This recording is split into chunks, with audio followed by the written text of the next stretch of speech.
Hey everybody, this is Kevin over at jkevinjohnson.com. This is Kevin, your host with the jkevinjohnson.com radio show podcast. Just here one more time. Just here getting some thoughts out. You know, if you go to my profile on Spreaker, you'll see where it says, description. And I just simply say that, life is beautiful, so let's talk. So this show is, I hit on just about everything under the sun, but from a Christian, perspective, I shoot it through that prism just because that's the filter on which I use to help. That's the framework on which frames my mind as I go throughout the day, as I go about living my life. So just to give you an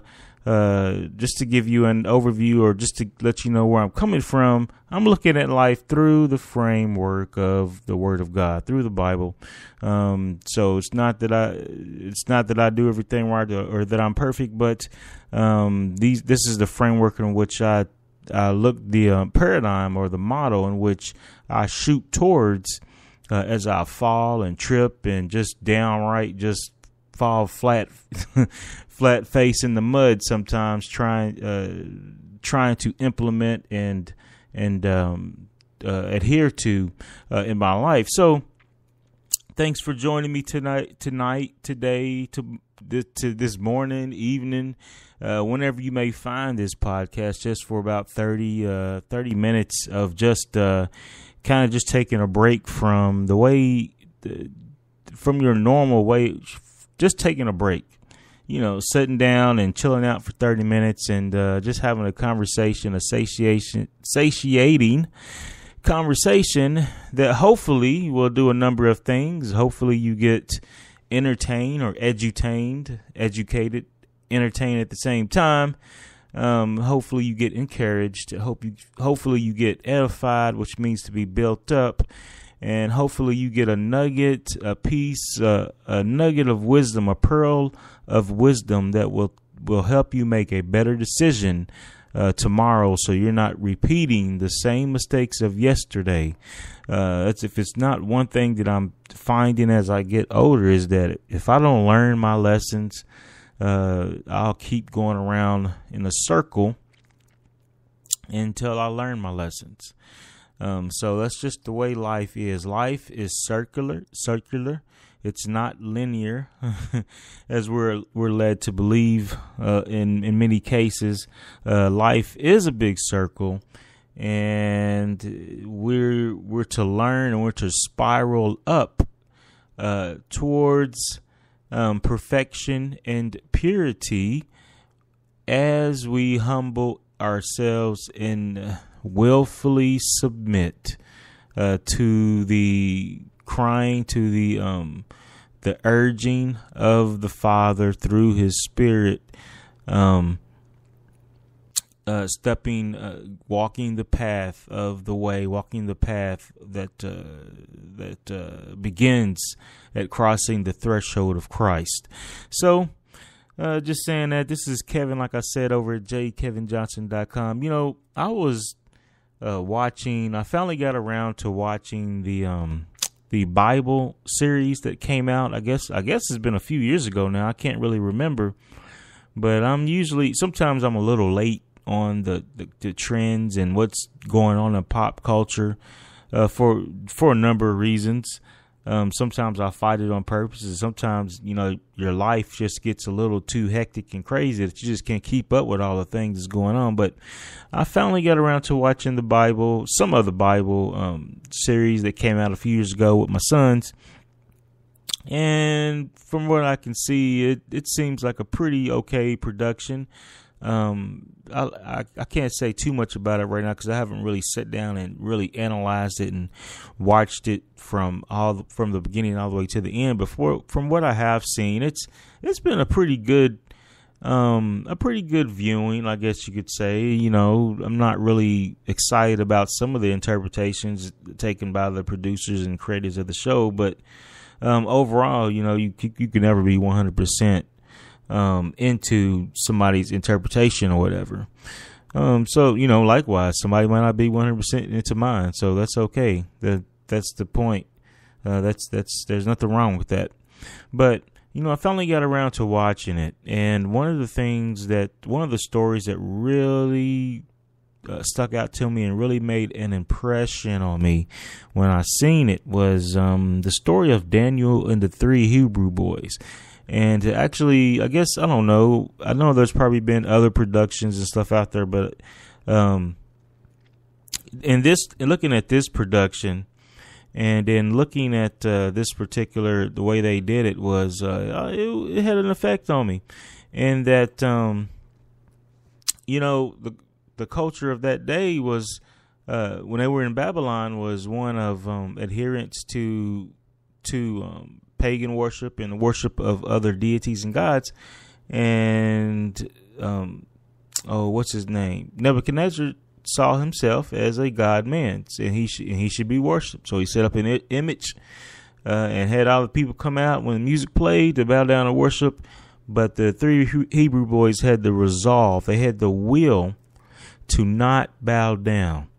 And to actually see that play out, and also to see the story of Daniel and the lion's den, to see that kind of in picture, and see that that story and how the way they did it, I thought it was pretty good. It was pretty poignant, and the point was made.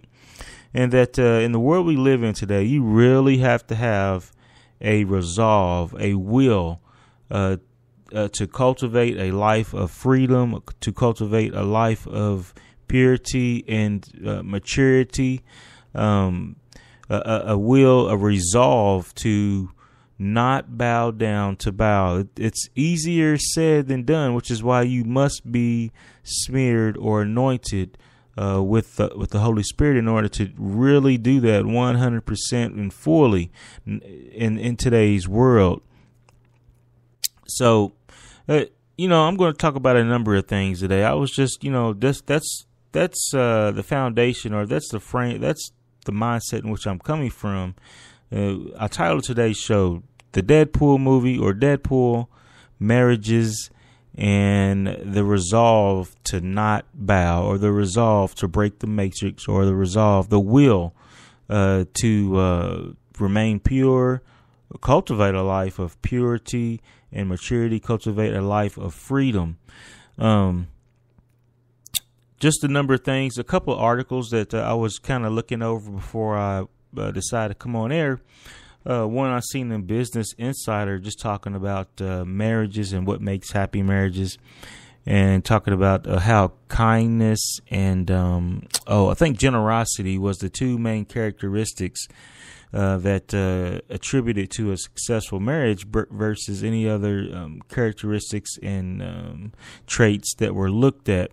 And it was in the Business Insider today. I think today's November the 7th, 2015, and I seen it, and I kind of skimmed through it. It was pretty long, but the general thing was the two characteristics that were mainly important that was found out through the Gottman Institute, who are a husband and wife psychologist team that does a lot of research, and they started the Gottman Institute, and you can look them up you can Google them, and you'll see that they've been doing a lot of work for decades as far as getting a scientific underpinning that determines or helps with what will determine or help you have a good marriage.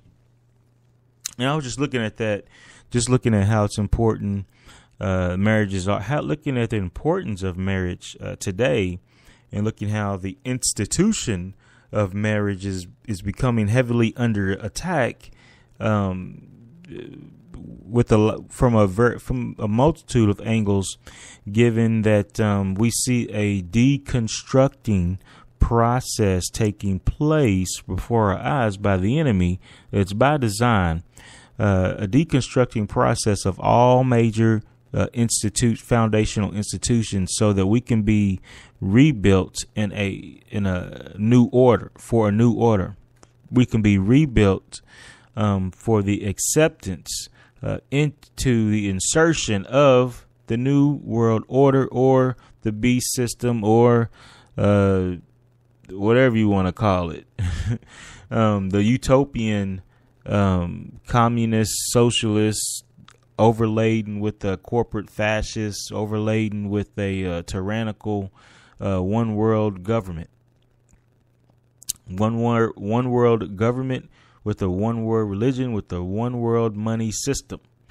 So we cannot forget that the march towards this is always in play, and that the world we live in is encapsulated, surrounded by a spiritual dimension or plane that affects us in the realm that we live in this earthly realm.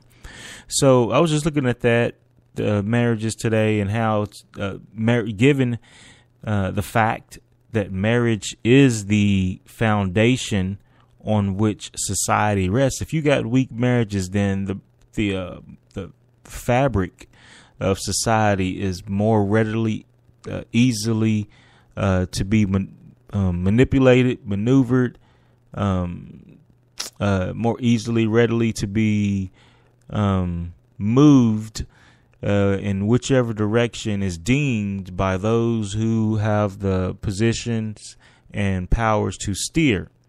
So this is one of the issues. This is one of the things that was kind of on my mind before I got on the show today. And I'm talking about this, or this kind of stuck out at me just as another example of how the culture is trending to one of the increase in a breakdown, so to speak. We are breaking down on just about every front as far as human existence in Western society. And, I try to make sure that I stay well up to date on current trends and statistics and stuff like that, to make sure that I'm not seeing things that's not quite there, or that I may be taking things out of context. But I've been tracking that for a while, just looking at marriages specifically, but as well as other things that we'll talk about going on, moving forward. But I was just looking at that. Then also another thing was, before I came on, I was checking out I'm a big superhero movie, sci-fi genre kind of fan, just because of the nature of, just because of me and my background. And then also because right now I have my house is full of three young boys, and all we do, is saturate ourselves with superheroes and comics and the sci-fi genre and the fighting ninjas and all this kind of stuff. So every boy's gone through that phase of ninjas and warriors and wanting to grow up and be powerful and tough and all this kind of stuff. I did, and what red-blooded male out there, in general, is not into that at some point in his life. It's part of being a male, wanting to just tear up stuff and wreck stuff, wanting to just get into stuff and let the testosterone in your veins just run rampant. And then you got to grow up and go to work and go sit in a cubicle all day. So one of the ways you get it out is you watch your favorite tribal leaders or your favorite team, I guess you could say, go out to war or go out to the field and run the football, throw the baseball, run the basketball up and down the court, move that puck. So this is how we get our kicks nowadays. So yeah, our house is full of that. So I was just checking out some of the things with the Deadpool movie. I'm not too excited about it. I really don't even want to. It just popped. It just kind of came in my view because I know it's a popular comic, and he's a popular super anti-hero, so to speak.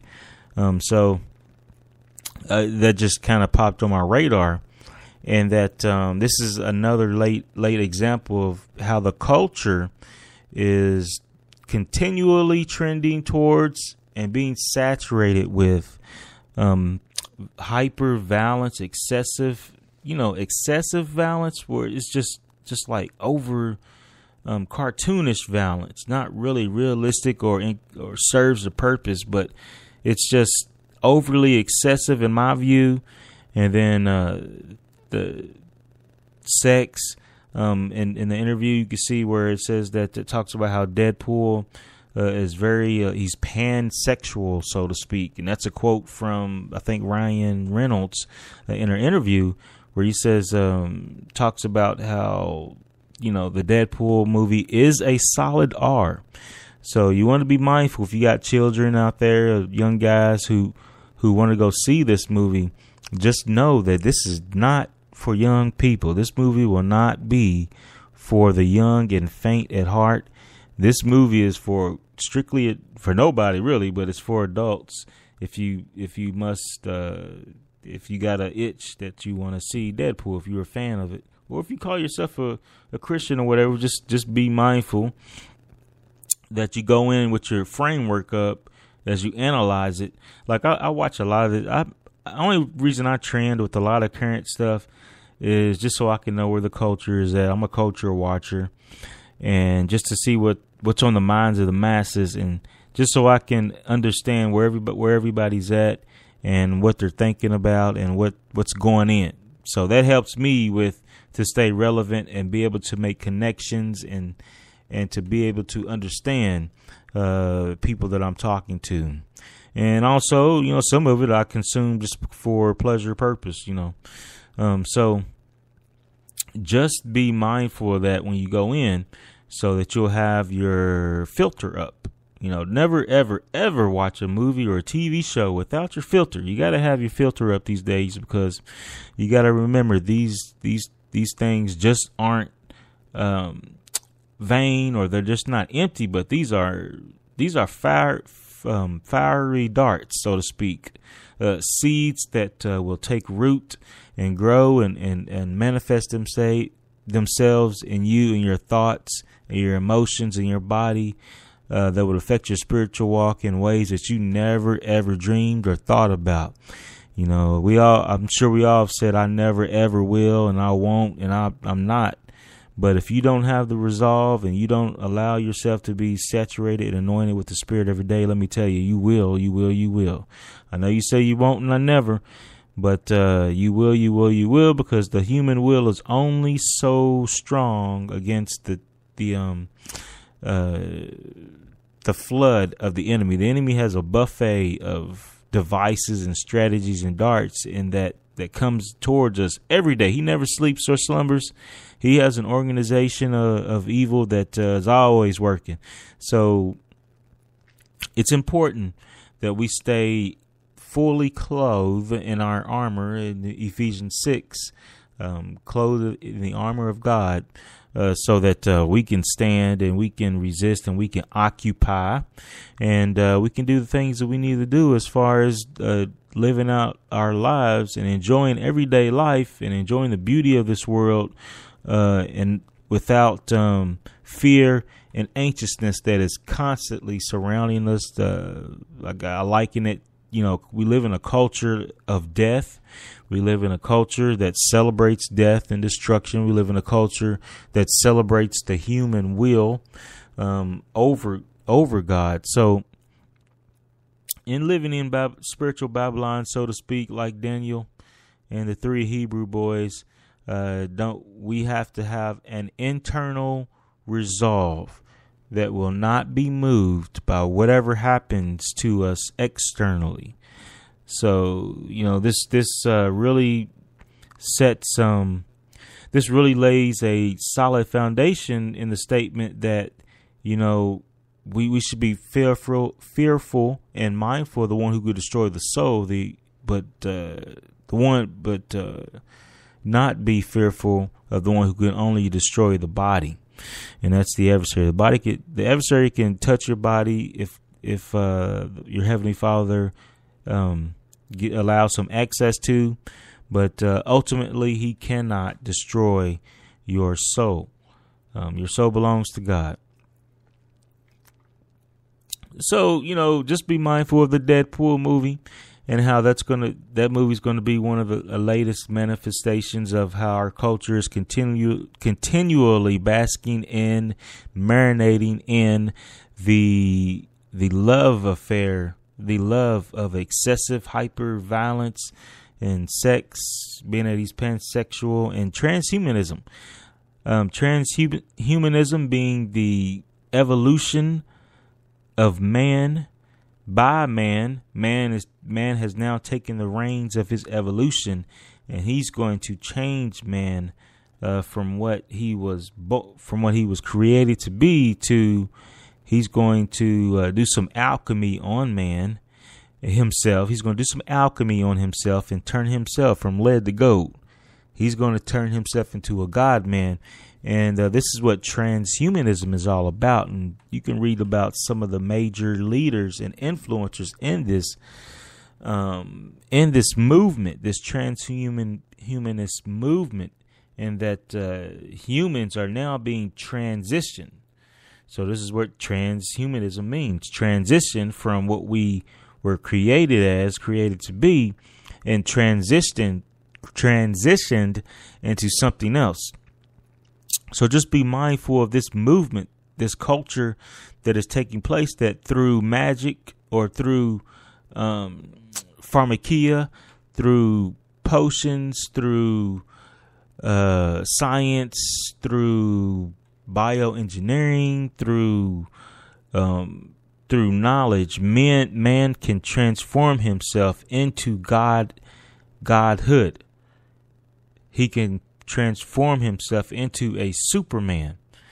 And I was having a conversation with a friend at work, a guy at work. He's pursuing his doctorate in biochemistry, maybe. I forgot what he said, but he's doing work with DNA and stuff. And he was just talking about how simple it is, and how a lot of these concepts that's made to be hard with regard to DNA and working and stuff is really not that hard. But I don't know. He's a pretty smart dude, so it may not be hard to him, but to me, it sounds like he's speaking another language. But I'm glad there's people like him out there that exist, who's able to just break these what seems to be complicated stuff down to simple stuff. But he was just relaying to me a lot of the stuff that I had already known. But it was just interesting to see it from his perspective, where we talked about the engineering of DNA and how there's 3-strand DNA and how we can make multiple strand DNA now to insert and dictate and make designer people, so to speak. So we're in a whole new realm. We're in a whole new world.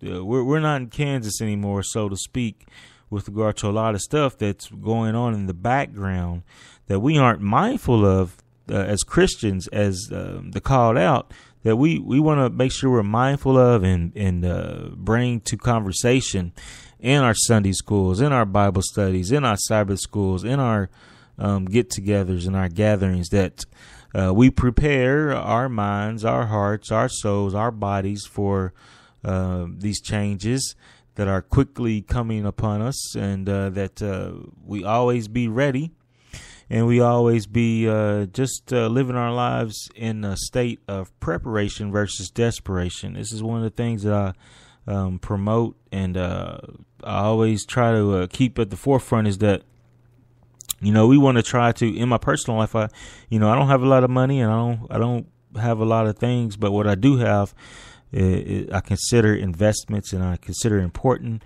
and I try to research and look up a lot of things that's in my life, so that I'm working or moving towards or trying to cultivate a life in which I'm living in a state of preparation versus desperation. That way I have a little bit of cushion in hard times. If the lights go out tonight, where would I be? And the grid don't pop back up as soon as I think it should, then where would I be? We see a lot of this going on with a lot of major events that take place around the world.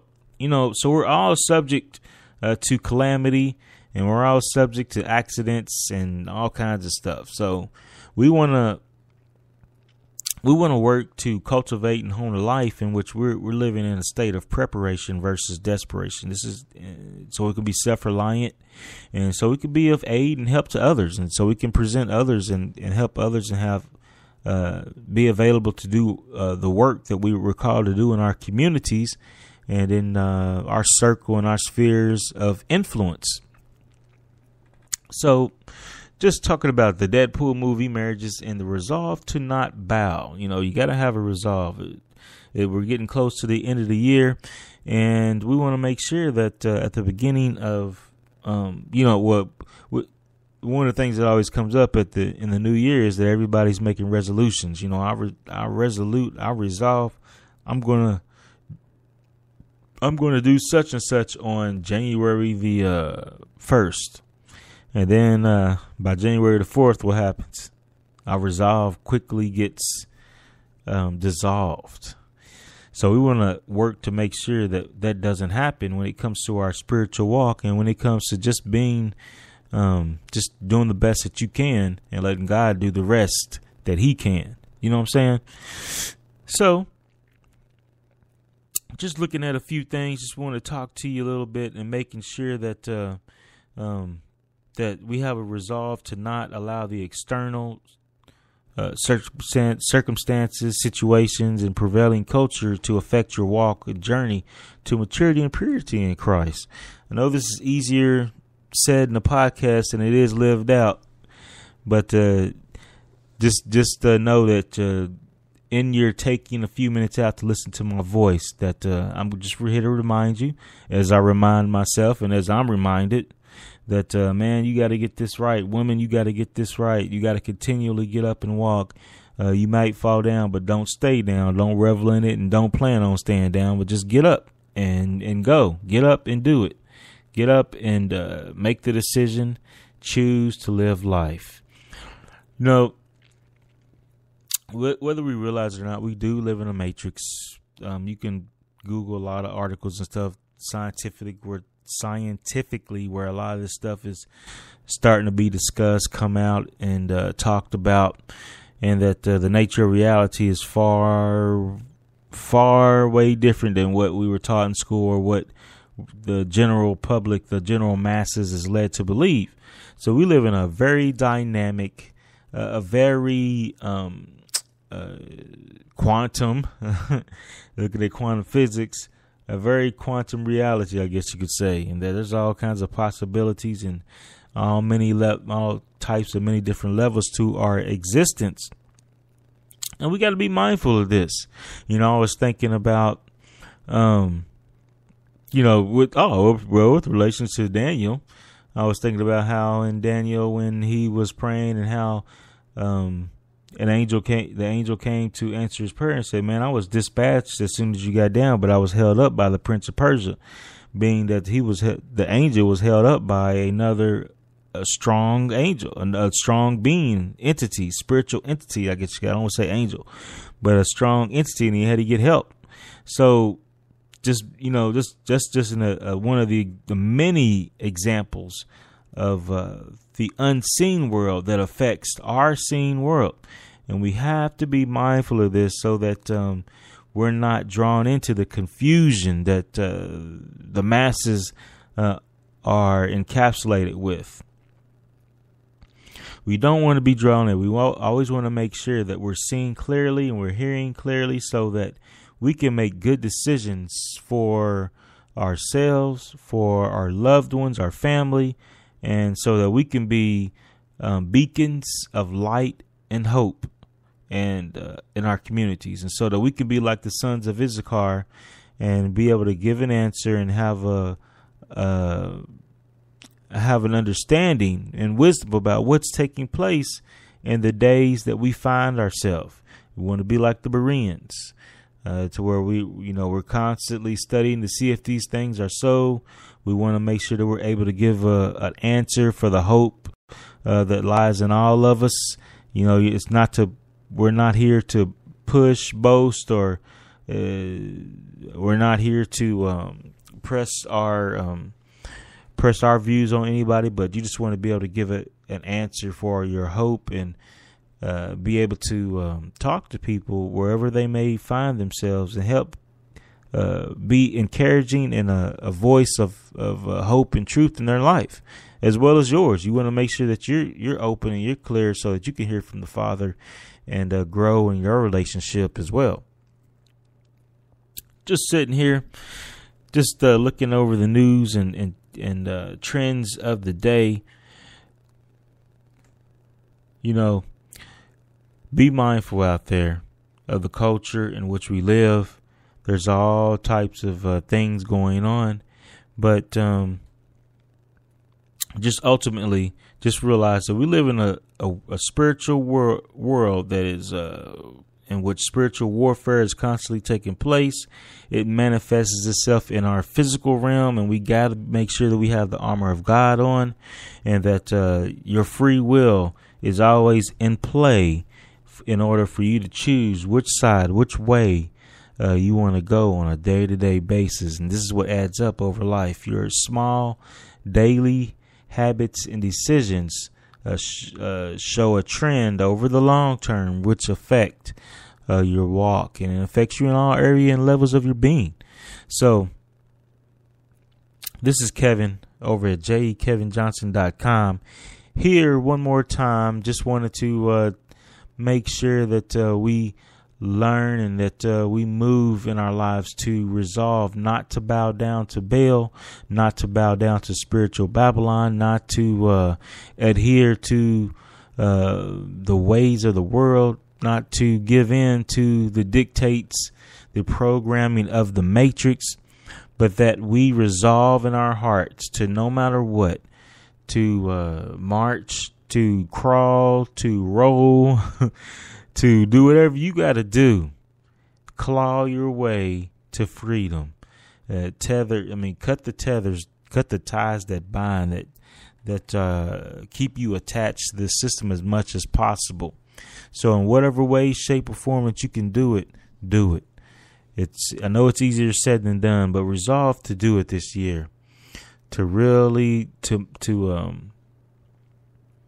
try to cut as many tethers and ties as you can, so that you won't be captured by this system.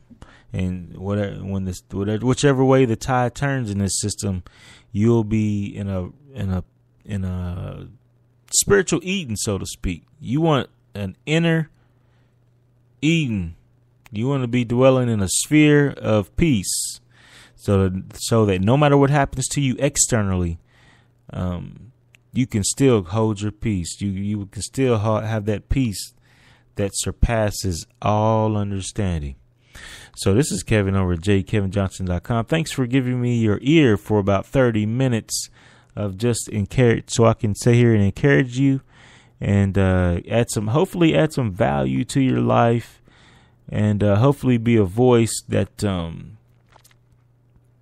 in which we can come and kind of vibe together and form a tribe, a community that's in unity under the banner of encouraging and positive content that will help you grow and make better decisions and experience life, the good life, as much as you can, wherever you may find yourself.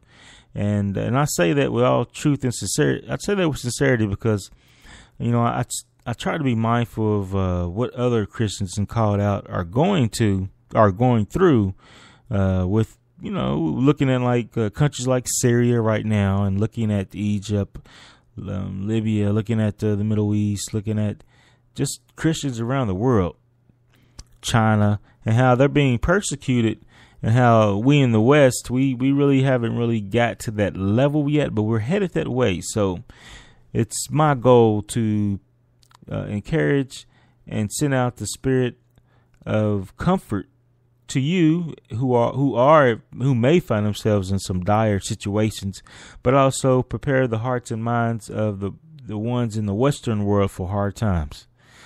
It's going to get rough. We're headed for some hard seasons, some hard things that we may not have experienced. Our generation, at least, may not have experienced. So it's going to be a rude awakening for my generation and me.